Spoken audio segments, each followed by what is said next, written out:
अस्सलाम वालेकुम नाज़रीन, आप देख रहे हैं प्रोग्राम बयानिया। मैं हूं मरियम खान। फवाद अहमद साहब कुछ निजी मसरूफियत की वजह से आज प्रोग्राम होस्ट नहीं कर सके, इसलिए मैं होस्ट कर रही हूं।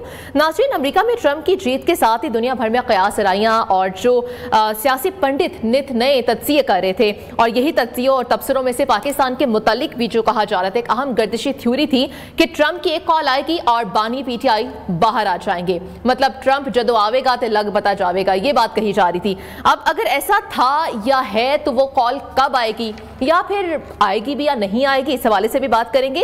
और दूसरी जानिब कल पाकिस्तान तहरीक इंसाफ ने जो सवाबी में पावर शो किया है, जिसमें खिलाफ तवक्को PTI के दबंग जो हीरो थे उनके साथ दीगर क़यादत भी हमें नजर आई है, और उसके साथ कुछ अर्सा पहले हमने देखा कि इस तरह का नहीं हुआ, शिरकत नहीं की गई उनकी जानिब से। और उसके अलावा पार्टी के मुस्तकबिल के लाहे अमल का भी ऐलान किया जाना था और एक पैगाम रसाई दी जानी थी, पैगाम दिया जाना था अगले लाहे अमल के हवाले से, वो भी नहीं दिया गया। और हमने ये भी देखा कि बुशरा बीबी ने भी शिरकत नहीं की, उनकी बहनों ने भी शिरकत नहीं की। उनकी शिरकत ना करने की वजूहात क्या थी, इस हवाले से भी बात की जाएगी। और बानी PTI ने अभी कोई ऐलान भी नहीं किया, और PTI क़यादत की जानिब से भी अभी कोई ऐलान नहीं किया गया मजीद आगे के एहतजाजों का और लाहे अमल का। लेकिन उससे पहले ही हमने देखा कि इस्लामाबाद और रावलपिंडी में कंटेनर्स लगा के शहर को ब्लॉक किया गया है। उसके पीछे क्या वजह है? क्या नवंबर में आने वाले जो एहतजाज होंगे वो बहुत पावरफुल होने वाले हैं? उसमें कितने फीसद जो हैं ये कामयाब हो जाएंगे और कितने फीसद कामयाब नहीं होंगे?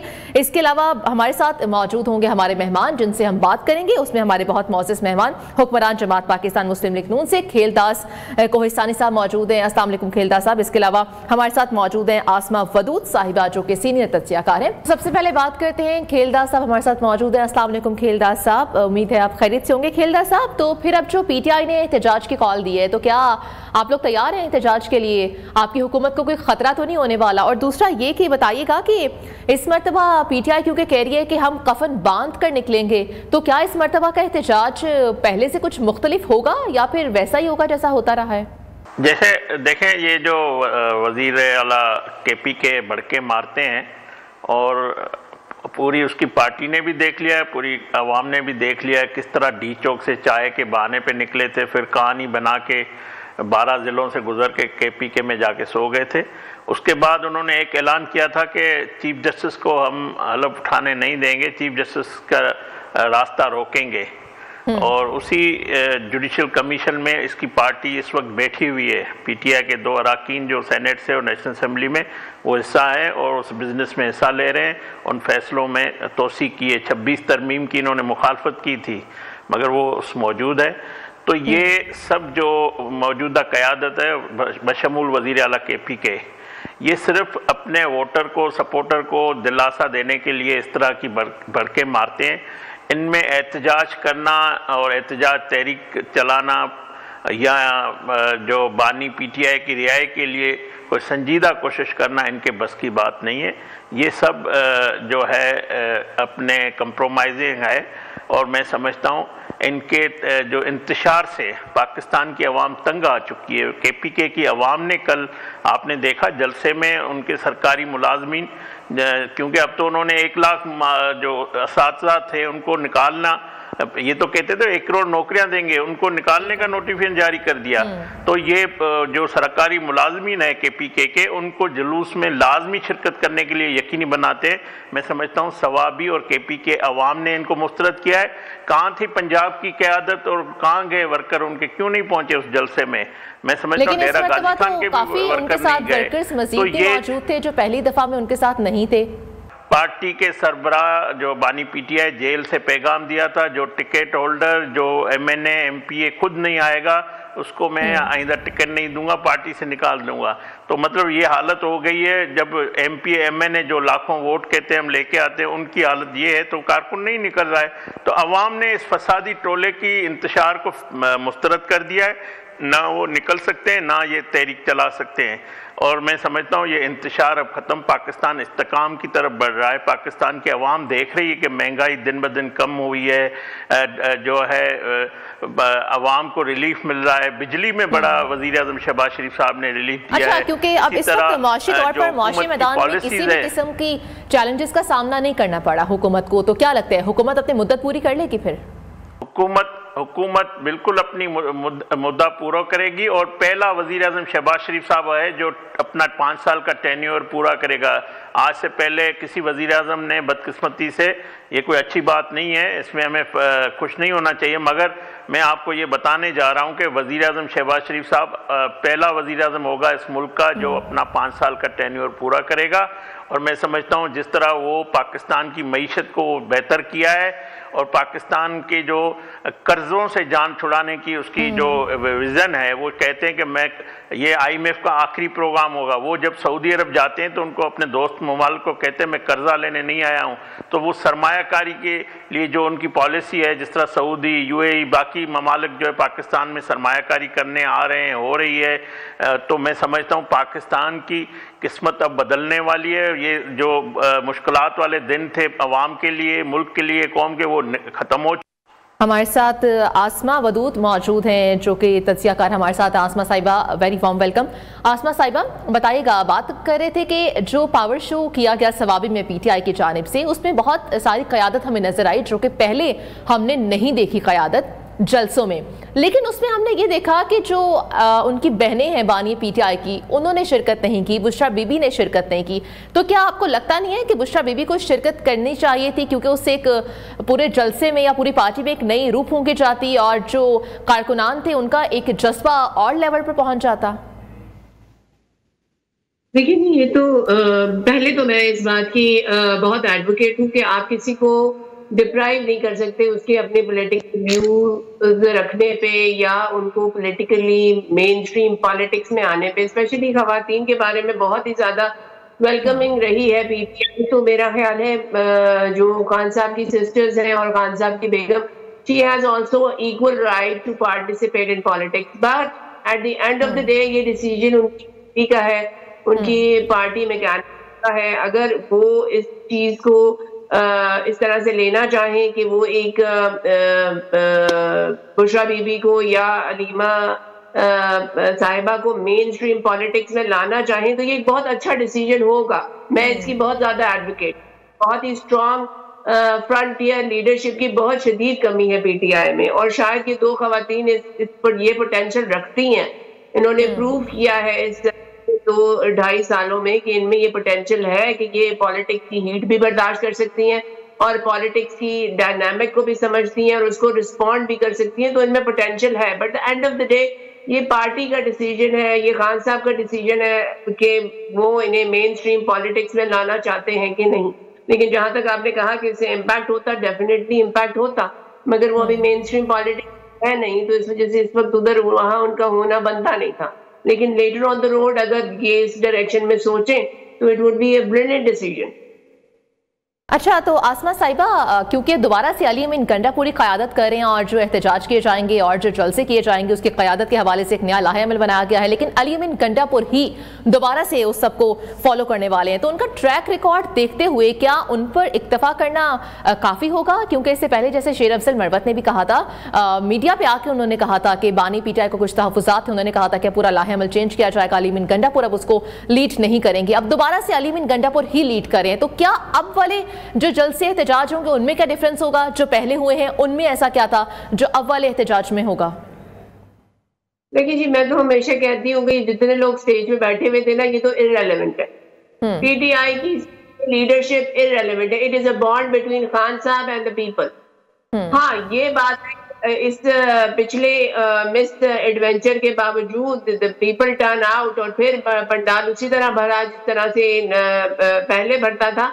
इससे ये जाहिर होता है कि स्टेज में बैठे लोग इररिलेवेंट है। ये खान साहब और खान साहब के लोगों के दरमियान में बॉन्डिंग है। और आपने कहा कि इस दफा एहतजाज में क्या फर्क होगा? देखिए, विद टाइम जैसे PTI की लीडरशिप अपनी वीकनेसेस रिवील करती जा रही है ना, द वर्कर इंचार्ज, ये एक बहुत खतरनाक एवोल्यूशन होता है किसी भी पॉलिटिकल मूवमेंट का, जब आपकी लीडरशिप जो है वो अपना होल्ड छोड़ दे और लोगों में जो है वो पावर जो है वो डिस्पेंस हो जाए। तो ये एक बहुत ही खतरनाक किस्म का डायनामिक्स होता है। ये बहुत बड़े बड़े डिसीजंस जो आपके ऑन द रोड होते हैं ना, सड़कों पे होते हैं, वो बाज़ औक़ात इसीलिए होते हैं कि आपके पास जो लीडरशिप है उसकी एग्जिस्टेंस जो है वो फील्ड में नहीं होती। और पीटीआई ये गलती बार बार कर रही है। अपने पॉलिटिकल जो आपको कॉन्स्टिट्यूशन राइट देता है उसके मुताबिक आप अपनी एग्जिस्टेंस रोड पे फील करवा सकते हैं।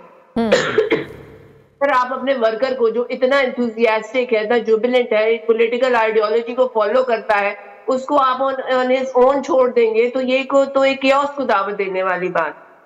तो लीडरशिप को चार्ज लेना पड़ेगा, सेकंड टियर लीडरशिप को चार्ज लेना पड़ेगा और इन द डायरेक्शन लेना पड़ेगा जहां। लेकिन हमने ये भी देखा कि अली अमीन गंडापुर जो हैं वो अपनी पूरी क़यादत को, अपने पूरी जो उनकी लीडरशिप है, लीडरशिप के अलावा मतलब जो कारकुनान है उनको ऐसे ही छोड़कर चले जाते हैं। कभी केपी हाउस वापस लौट जाते हैं, कभी इस्लामाबाद जाके बैठ जाते हैं, लेकिन उसके बाद पकड़ धकड़ का जब अमल शुरू होता है तो तब कारकुनान को बचाने के लिए कोई भी नहीं आता। तो क्या इस मरतबा वही किया जाएगा, कारकुनान को ऐसे ही लावारिस छोड़ दिया जाएगा, या अली अमीन गंडापुर वाकई इस मरतबा वाकई लीड करेंगे और उनकी बैक पे खड़े होंगे? इस दफा तो मैं एज ए पॉलिटिकल स्टूडेंट मैं उन्हें यही सजेस्ट करूंगी कि इस दफा अपने वर्कर की एनर्जी को रिस्पॉन्ड करें।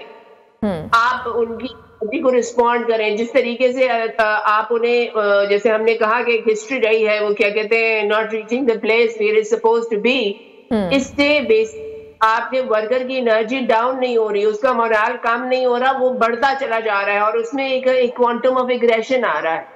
तो इस दफा आप अपने लीडरशिप को, पीटीआई की लीडरशिप को चाहिए कि अपने वर्कर्स की एनर्जी को रिस्पॉन्ड करें। जैसे शेख वकास साहब कह रहे थे ना कि उन्होंने बहुत चेक किया अपने वर्कर को और बहुत उन्होंने क्या कहते हैं, थोड़े सख्त अल्फाज इस्तेमाल किए उनके क्रिटिसिज्म। मामला हल नहीं होगा। आप what your worker needs you have to understand and respond to it within your constitutional framework. आपको जब आपका कॉन्स्टिट्यूशन देता है तो आप उसको एग्जीक्यूट करने के लिए क्यों हेजिटेंट है? गवर्नमेंट जो करे, गवर्नमेंट का रिएक्शन बेसिकली आपकी आइडियोलॉजी को कॉम्प्लीमेंट करता है, आपको उससे नुकसान नहीं होता। लेकिन जब आप इस तरीके से एक एंडेवर को लेके in the middle of nowhere उसे छोड़ देते हैं ना, तो फिर ये आहिस्ता आहिस्ता वर्कर आपसे डिटैच हो जाएंगे। लेकिन अब ये सवाबी से ये जाहिर हुआ है कि वो चाहे सेकंड टियर लीडर से डिटैच हो, लेकिन उनकी कमिटमेंट विद खान साहब इज स्टिल अनकंडीशनल और whenever he will call they will reach. Asma साहिबा, यहाँ पर खेलदा साहब को भी शामिल गुफ्तगू करते हैं। खेलदा साहब, जैसे से पहले आपसे बात की जा रही थी ट्रंप के हवाले से, जो कि उम्मीदें लगाई जा रही हैं पीटीआई की जानिब से और पूरी क़यादत की जानिब से और जो कारकुनान हैं उनकी जानिब से, कि शायद अब ट्रंप आ गए हैं तो वो एक कॉल करेंगे और जो बानी पीटीआई हैं वो रिहा हो जाएंगे। तो आपको क्या लगता है, क्या वाकई ऐसा होने वाला है?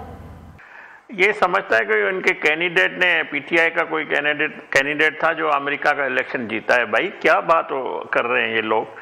बात ये है कि वो एक अलग मुल्क है, उसका अपनी पॉलिसीज़ है, फॉरेन पॉलिसी है। प्रेसिडेंट साहब आएंगे, आके अपने सीट पे मनसब पे विराजमान होंगे तो उनको और कोई फिक्र नहीं होगी। इसके एक जो मुजरिम है पाकिस्तान में, जिस पे केसेस हैं, उन केसेस का सामना है, उनको सज़ाएं आई हुई है, तो वो आके उसको छुड़ाने के लिए पाकिस्तान में आके फौरी फ़ोन करेंगे।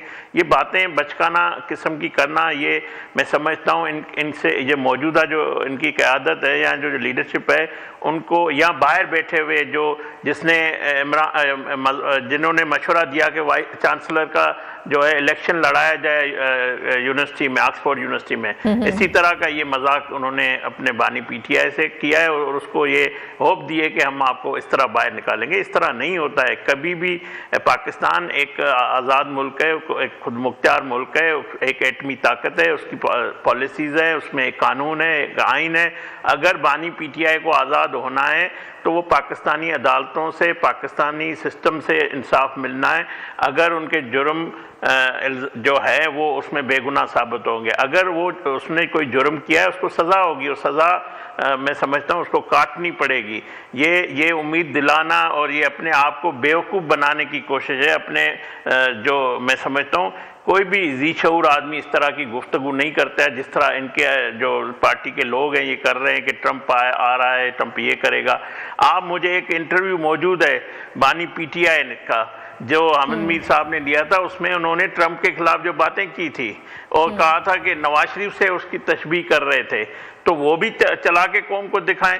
तो ये कहना कि उसका दोस्त है, देखें दोस्त हो या ताल्लुक हो अपनी जगह पे होता है। जब कोई भी जो हुक्मरान होता है, जब कुर्सी पे बैठता है, उसको वो अपने मुफादात, मुल्क की मुफादात को देखता है, मुल्क की जो पॉलिसीज़ होती है उसको देखता है।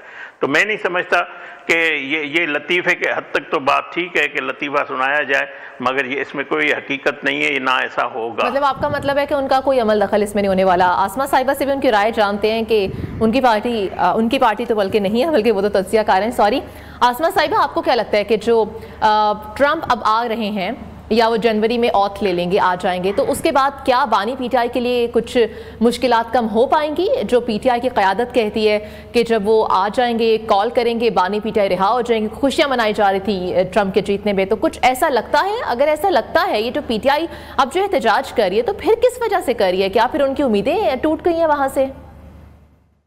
देखिए, पीटीआई की तरफ से तो उन्होंने अलीमा साहिबा ने काफी क्लियरली कहा, उसके अलावा और भी काफी क्लियरली कहा कि ट्रंप का ऐसे डायरेक्ट इन्फ्लुएंस नहीं हो सकता ना पाकिस्तान पे या इमरान खान की रिहाई पे।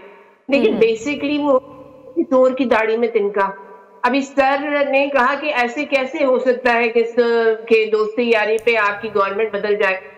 मैं इंटरनेशनल मीडिया भी बहुत कवर करती हूँ और मैं बेसिकली मेरा जो फोटे है वो बेसिकली है IR है। बिल्कुल। हमने पिछला इलेक्शन, ये वाला नहीं, इससे पहले US का इलेक्शन वाले कवर कर रहे थे और उसमें एक सवाल किया गया था और उस सवाल पे ही सारा का सारा इलेक्शन जो है, इलेक्शन की सर्कलिंग हो रही थी, कवरेज की, कि बाइडन के आने के बाद क्या पीपल पार्टी स्ट्रांग हो जाएगी और पीपल पार्टी गवर्नमेंट में आएगी, क्योंकि Biden and Zardari are friend और उन्होंने आपस में वर्ड्स भी आपस में एक्सचेंज किए हुए और बड़ी स्ट्रांग उनकी फुटिंग है।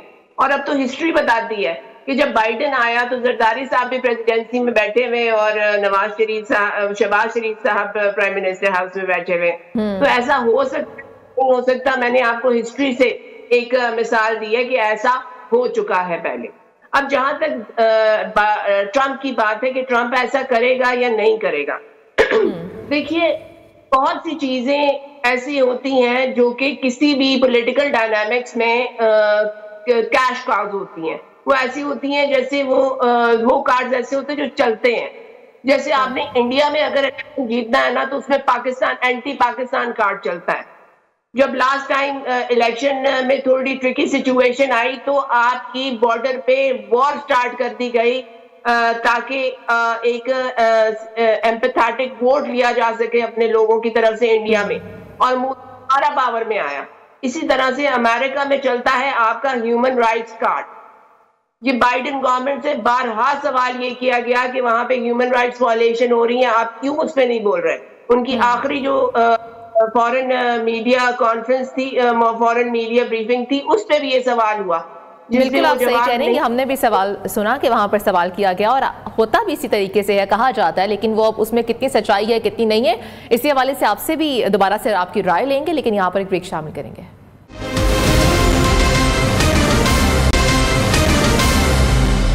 Welcome back. यहाँ पर बात की जा रही थी आसमा मदूद साहिबा से कि बाइडन से भी उन्होंने कहा कि जैसे पीपल्स पार्टी ने उम्मीदें लगा ली थी और कहा जा रहा था कारकुनान की जानिब से सोशल मीडिया पर कि शायद पीपल्स पार्टी को उस हवाले से कोई फ़ायदा पहुंचेगा, और अब जैसे ट्रंप से उम्मीदें वाबस्ता की जा रही हैं पीटीआई के कारकुनान की जानिब से, इसमें कितनी सच्चाई है कितनी सच्चाई नहीं है, ये भी हम जानेंगे। हमारे साथ खेलदार साहब मौजूद हैं, आसमा मदूद मौजूद है। आसमा मदूद साहिबा, जब आप कह रही हैं कि हमेशा कहा जाता है, तो भी सोशल मीडिया पर इतनी जो कंपेन्स चलाई जा रही हैं जो ट्रंप के हक में, और जो कहा जा रहा है कि जो ट्रंप हैं उनके करीबी ताल्लुकात हैं इमरान खान साहब से, और ये भी कहा जा रहा है कि वो बहुत जल्द उनके लिए कुछ करेंगे, क्योंकि अभी जो रिसेंटली जमानतें भी मिली हैं, 4 खान साहब को रिलीफ मिला है, उससे पहले उनकी बहनों को रिलीफ मिला, बुशरा बीबी को रिलीफ मिला, तो क्या ये उसकी कड़ी नहीं है या फिर ये एक वैसे जो एक प्रोसीजर होता है उसके थ्रू ही उनको जमानतें मिली हैं?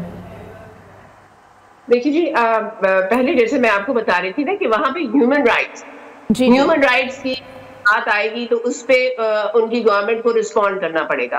अब ट्रंप की गवर्नमेंट किस लेवल तक इस पूरी सिचुएशन को रिस्पॉन्ड करती है, ये तो आपका व्हाइट हाउस और पेंटागन हैंड इन हैंड चलता है, तो ये हम विद टाइम देखेंगे किस तरह इवॉल्व होता है। दूसरा, आपने पूछा कि ये जो अब प्रिविलेजेस मिल रहे हैं, मुझे तो कोई प्रिविलेजेस नजर नहीं आ रहे। एक औरत को आपने इतना ह्यूमिलिएट कर दिया कि उसके मंथली साइकिल्स पूरी दुनिया में बैठ के डिस्कस हुए। अब उसको जमानत, तो हम ये कहेंगे कि उसको प्रिविलेज मिल रहा है, या हम ये कहेंगे कि उसके साथ डील हो गई है। She has been humiliated to the limit with all of us. हम सब हम कॉम्प्रिहेंसिवली ह्यूमिलिएट हुई बुशरा बीवी के साथ, ऐसा ही है ना।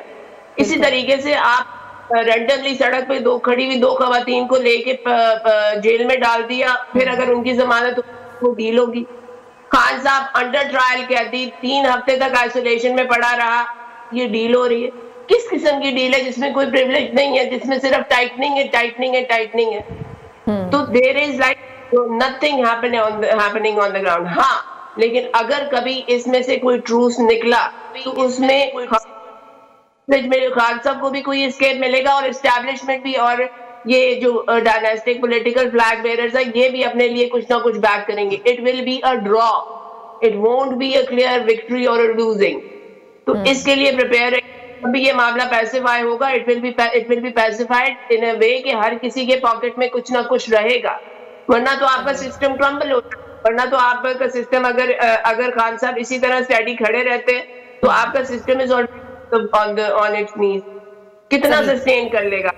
बिल्कुल सही। खेलदार साहब आप भी हमारे साथ ही मौजूद हैं। खेलदार साहब, अब जो 26वीं आईनी तरमीम को पीटीआई अगले हफ्ते चैलेंज करने जा रही है, उससे आपको क्या लगता है कि क्योंकि इससे पहले जो जुडिशियल कमीशन ऑफ पाकिस्तान एक बना जिसके अंदर उनके अपने भी रहनुमा मौजूद थे, जिसमें शिबली फराज और उमर अयूब भी मौजूद थे, उसके अंदर एंट्री भी देते हैं, इजलासों में शिरकत भी करते हैं, और एक तरफ कहा जाता है कि चैलेंज किया जाएगा 26वीं आईनी तरमीम को, तो क्या जुज़वी तौर पर आईनी तरमीम को पीटीआई मान चुकी है या फिर ये डुअल पॉलिसी के साथ चल रहे हैं कि एक तरफ इजलास में शिरकत भी करते हैं और दूसरी जानिब कहते हैं कि हम इसको चैलेंज भी करेंगे? मैं आपके सवाल पे भी आता हूं। मैं थोड़ा ट्रंप पे वो जो ये कह रहे हैं कि जो पीटीआई के ट्रंप आज़ादी दिलाएगा, देखें पहले ये कोशिश करते रहे हैं वहाँ पे लॉबिंग हायर करके जो पाकिस्तानी हुकूमत है या जो हमारे इदारे हैं उनके खिलाफ खतूत लिखाना, ह्यूमन राइट्स के हवाले से बात करना कि बड़ा जुल्म हो रहा है, ज़्यादती हो रही है, वो सब उनकी कोशिशें नाकाम हुई। अब इन्होंने पाकिस्तान में अपने कल सवाबी में जलसे में अमेरिकी झंडा लहराया और ये अब अपने वोटर सपोर्टर को बता रहे हैं कि आओ हम अमेरिका का दबाव डालें या ट्रंप की भी बात करें और हमें अमेरिका आके बानी पीटीआई को आज़ाद कराएगा। तो मैं ये समझता हूँ कि अब ये आवाम को बोलेंगे कि पहले हमने कहा था कि हम आज़ादी अमेरिका से कौम को दिलाएंगे, अब पहले अमेरिका आकर बानी पीटीआई को आज़ाद कराएगा, फिर हम वो जो आज़ादी की जंगें दोबारा शुरू करेंगे अमेरिका को पाकिस्तान खेलदार साहब, जो कहा जाता है कि क्लिंटन ने नवाज शरीफ की सजा मुआफ करवाई थी, वहां पर मुदाखलत नहीं हुई थी फिर?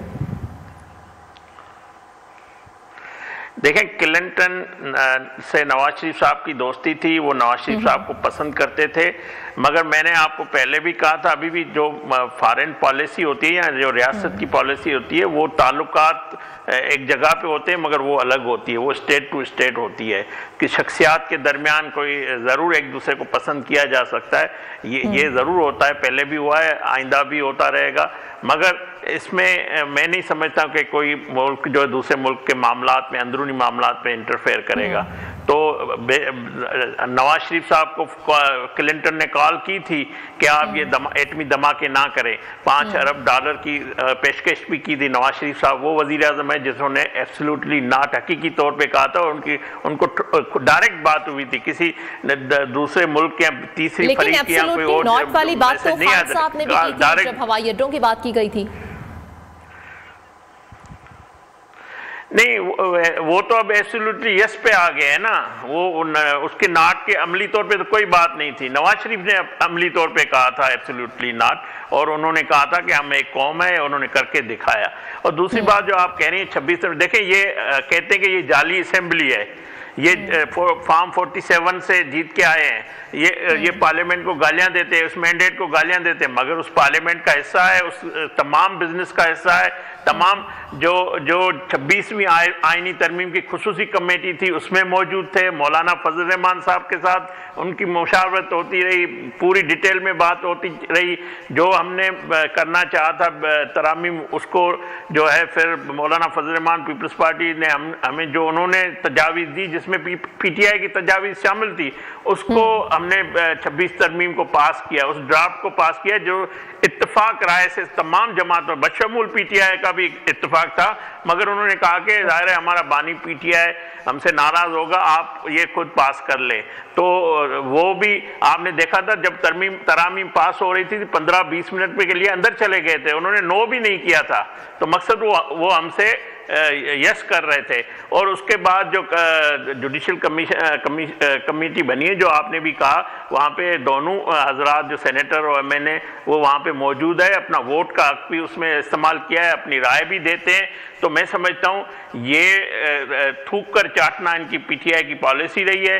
ये बात करते कुछ एक है, दिखाते कुछ और हैं, और ये इस तरह बेवकूफ़ नहीं बना सकते। तो मैंने जिस तरह कहा, ये बिल्कुल इस सिस्टम का हिस्सा है, इस निज़ाम का, इस पार्लियामेंट का, इस सारे फैसलों का हिस्सा है, और इस फैसलों को एंडोर्स भी कर रहे हैं। हाँ, सियासत के लिए ये बात करना, ये बाहर अवाम को बताना कि नहीं ये फॉर्म 47 से बनी हुई असेंबली है, ये जाली मैंडेट है, तो भाई आप भी प्रिविलेज ले रहे हो, कमेटियों में भी बैठे हो, स्टैंडिंग कमेटियों की चेयरमैन भी आपने अभी ले ली, तो किस हुकूमत के हिस्से में आप जो अपोजिशन का रोल है पूरा अदा कर रहे हैं। हाँ, ये ज़रूर कर रहे हैं कि जो बानी पीटीआई की सोच है या इनकी सोच में फ़र्क है, ये कंप्रोमाइज़ चाहते हैं कि पार्लियामेंट आगे बढ़े। मैं समझता हूँ ये भी इनकी मुस्बत सोच है, अवाम को दिखाने के लिए, अपने वोटर को दिखाने के लिए ये सियासत ज़रूर कर रहे हैं, मगर ये हुकूमत के पॉलिसीज़ को इंडोर्स कर रही है, उनके जो बनाए हुए कवानीन हैं उसका एहतराम कर रहे हैं। मैं समझता हूँ यही जमहूरियत है। इस हवाले से मज़ीद बात भी करेंगे, लेकिन यहाँ पर एक ब्रेक शामिल करेंगे, कहीं मत जाइएगा। वेलकम है। आसमा साहिबा कुछ ऐड करना चाह रही थी। जी आसमा साहिबा। जी, मैं सर से कहना चाह रही थी कि जो ह्यूमन राइट्स का सर ने कहा ना कि उस तरह से प्रोपेगेंडा करें, we should call spade spade. Pakistan में जितनी ह्यूमन राइट वायलेशन इस वक्त हो रही है, इसकी मिसाल नहीं मिलती इससे पहले। हमने खैर जियाउल हक वगैरह का टाइम नहीं देखा हुआ, लेकिन किताबों में पढ़ा हुआ है, वो भी इतना बेटर नहीं था जितना ये है। ना हम बोल सकते हैं, ना हम अपना ओपिनियन एक्सप्रेस कर सकते हैं, ना डिफरेंस ऑफ ओपिनियन। मुझे थोड़ा रेस्पॉन्स एक्सेप्टेंस रह गई है, ना हमारे लोगों के मैंडेट की कोई वैल्यू है। ये आप जो पार्लियामेंट में पीटीआई को सिस्टम का हिस्सा कह रहे हैं, पीटीआई सिस्टम का मेन स्टेक होल्डर है। लोगों ने पीटीआई को वोट दिया है, लेकिन फिर वो वोट उस तरह से ट्रांसलेट नहीं हुआ आपकी पार्लियामेंट में। तो अब इस सिलसिले में एक रिजर्वेशन रखना हमारा हक है। अगर ये सब कुछ हमारा एक एज ए थर्ड आई, ना पीटीआई के टूवर्ड्स है, ना गवर्नमेंट के, ना ऑपोजिशन के, एज ए थर्ड आई मेरी अगर कोई सवाल है, मेरे अगर कोई रिजर्वेशन है, तो मुझे गवर्नमेंट एक ट्रांसपेरेंट तरीके से उन्हें रिस्पॉन्ड करके रिजॉल्व क्यों नहीं कर देती। अगर हमें ये रिजर्वेशन है कि फॉर्म 47 और फॉर्म 45 की रिपरकशन हमारी पार्लियामेंट में गलत है, ऑपोजिशन गवर्नमेंट में बैठी हुई है, जो गवर्नमेंट है वो ऑपोजिशन में बैठी हुई है, तो इसको ट्रांसलेट हमारी गवर्नमेंट क्यों नहीं करती? Why the government don't feel answerable to the people? Government की आपकी जो इस वक्त इन पावर है, उसकी ये स्ट्रेटेजी क्यों है कि जब तक हम ये तो एक वतीरा बना लिया गया है ना कि जिसकी पार्टी नहीं जीतेगी वो चैलेंज कर देगा और वो इल्जाम लगाएगा कि फॉर्म 47 की हुकूमत बनी है। पहले भी देखा इस तरह से, अब भी इसी तरीके से किया जा रहा है, कहा जा रहा है किसी के कंधों पर चढ़कर आगे आते हैं। मुझे 1 मिनट जी जरूर खेलदार साहब। जी जी देखें बानी पीटीआई से कौन सी जो हुकूक है जो कैदियों के उसको नहीं मिल रहे हैं। 5 स्टार मेन्यू उसको मिल रहा है, जो अदालतों के उनको लिए जो अहकामात जारी हुए उस पर अमल दरामद हो रहा है। मैं समझता हूँ जब फ़लस्तीनियों के हमारे भाइयों के साथ जो बर्बरियत हो रही है, जो उनकी हज़ारों लाशें गिराई गई है, उनके बच्चे शहीद किए गए हैं, तो पीटीआई की जमात जब आल कॉन्फ्रेंस होती है आल पार्टीज़ की ऐवान सदर में, उसमें बैठने के लिए तैयार नहीं है। वो दुनिया में सबसे बड़ी इंसानी अलमिया है जो जुल्म और ज़्यादती हमारे मुसलमान भाइयों के साथ फ़लस्तीनियों गज़ा में हो रहा है, उस पर उनको सब वो जो लॉबिंग है या जो सारे इदारे हैं वो खामोश हैं, उनकी आंखें नहीं खुलती है। तो किस जुल्म की बात कर रहे हैं? क्या हमारे फौजी जवान, हमारे आम शहरी, कल कोयटिया में जो हमारे 30 जो शहीद हुए हैं दहशतगर्दी में, ये दहशतगर्दी में उनको उस पर मजम्मत क्यों नहीं करते? वो जो इंसानी हुकूक के अलमबरदार हैं, जो यहाँ से पाकिस्तान को बदनाम करने के लिए, पाकिस्तान के इदारों को बदनाम करने के लिए इल्ज़ाम लगा। KPK में हमारे जो जवान हैं शहादतें देते हैं, कुर्बानियाँ देते हैं, और ये इस जंग, दहशतगर्दी की जंग में हज़ारों, मतलब 1 लाख के करीब हमारे फौजी जवान सिविल सिविलियन पाकिस्तान ने जो है अपनी जिंदगी कीमती जानें दी है और आज तक वो हम पाकिस्तान उसका सामना कर रहा है दहशतगर्दी का, तब किसी की आंखें नहीं खुलती है। और बानी पीटीआई से कौन सा जुल्म हुआ है मुझे बता दिया जाए। मैं समझता हूँ जितना पाकिस्तान का कोई कैदी आराम से नहीं बैठा हुआ जो इस वक्त, हाँ जेल में जरूर है, तो जेल में क्या भुट्टो साहब नहीं गए, साईं जीएम सैयद नहीं गए, 30-30 साल लोग जेल में रहे, बाचा खान, आप हिस्ट्री निकाल लें पाकिस्तान की, तो क्या उन्होंने यही किया था? नवाज शरीफ साहब जेल में कितने साल रहे हैं, शहबाज शरीफ जो वजीर आजम है वो जेल में रहे हैं, वजीर आला पंजाब मरियम नवाज साहब रही है, आसिफ अली जरदारी साहब रहे हैं। कौन सा लीडर पाकिस्तान का सियासी लीडर सालों तक जेल में नहीं रहा है? तो क्या उन्होंने यही जाके रोना धोया है पाकिस्तान के इदारों के खिलाफ, पाकिस्तान के खिलाफ कि ये हो रहा है, जुल्म हो रहा है, ज्यादती होता है? ये जेल जो होता है सियासी वर्कर के लिए, सियासी रहनुमा के लिए ये आते हैं, मगर अगर जो 9 मई जैसे जुर्म करेंगे तो उसको जवाब ये बनाएंगे कि ये हमारे से ज्यादती होगी, हम ये 9 मई करेंगे, इस तरह नहीं हो सकता। खेलदार साहब आपने बिल्कुल सही कहा, इस बात से तो बिल्कुल एग्री करते हैं। आसमा साहिबा आपको क्या लगता है? बिल्कुल उनकी जानिब से, हमारी जानिब से कहा जा रहा है कि वाकई मजम्मत तो सबकी जानिब से करनी चाहिए, आपको क्या लगता है इस हवाले से? मजम्मत करनी चाहिए और बिल्कुल दिल की गहराइयों से हमारे सर आंखों पे हमारे फौजी भाई जो हमारे लिए इतनी कुर्बानियां देते हैं, शहादत तो हमारे खून में है, हमारे सिर्फ हमारी हम पाकिस्तानी ऐसे लोग हैं कि हमें वर्दी और सिविलियन हम दोनों के लिए शहादत is the ultimate thing. 70,000 civilian की भी शहादत हमने दी, शोल्डर टू शोल्डर अपने जवानों के साथ हमने हमेशा खड़े रहे हैं। ये तो कोई डिवीजन कभी आई है ना कभी आई, हमारी तो जो एक ऐसी डायनामिक्स है कि हम तो खून से भी जुड़े हुए और दिलों से भी जुड़े हुए और एक अनकंडीशनल सरेंडर ऑफ थैंक्स है फॉर आवर आर्मी। ये तो बात हो गई, लेकिन सर यहाँ पे जो टेररिज्म की बात करने की है, टेररिज्म का सवाल हमने किससे करना है?